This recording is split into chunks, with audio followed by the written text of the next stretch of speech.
મહુવા તાલુકાના ગ્રામ્ય વિસ્તારોમાં રોડ રસ્તાના કામોમાં ભ્રષ્ટાચાર થયો છે તેવા આક્ષેપો થઈ રહ્યા છે।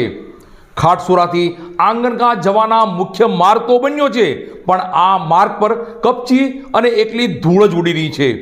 ત્યારે ચોક્કસ કહી શકાય છે કે આ રસ્તાના કામમાં ભ્રષ્ટાચાર થયો હોય છે। ત્યારે લોકો કહી રહ્યા છે કે આ માર્ગનું કામ યોગ્ય ધારા ધોરણ મુજબ થાય।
જિલ્લાના મહુવા તાલુકાના ખાટસુરાથી આંગણકા જવાનો મુખ્ય માર્ગ યોગ્ય ગુણવત્તાયુક્ત ન બનતા ભ્રષ્ટાચાર થયાના આક્ષેપો થઈ રહ્યા છે।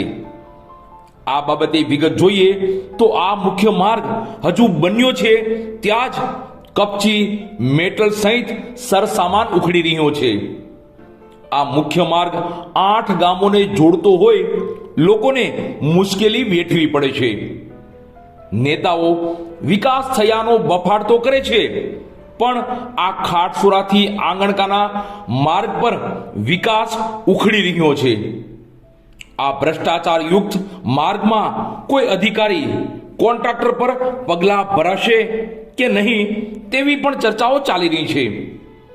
15 વર્ષ જેટલા લાંબા સમય બાદ આ માર્ગ બન્યો, અને તે પણ ગુણવત્તા વગરનો। આ માર્ગ બનતો હતો ત્યારે કોઈ અધિકારી, કોન્ટ્રાક્ટરો કે એન્જિનિયરો હાજર હતા જ નહીં।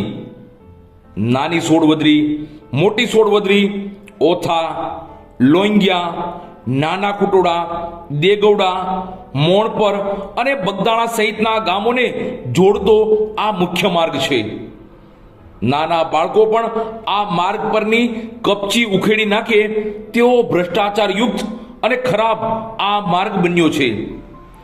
સરકારશ્રી યા લાગતા વળગતા અધિકારી આ માર્ગની ચકાસણી કરી અને બાદ ગુણવત્તાયુક્ત અને મજબૂત નવો માર્ગ બનાવે તેવી સ્થાનિકો માંગ કરી રહ્યા છે। આ રોડ ખાટસુરાથી આંગણકા બનેલો છે ને કાલે જ આ ત્રીજો હાથ મારેલો છે આમાં ને 15 વર્ષે અમારા ગામમાં રોડ આવ્યો છે, તો 15 વર્ષે આવું કામ કરે તો અમારે લાઈન શું લેવાની? કાલે તો આવો નવો થઈ જાય।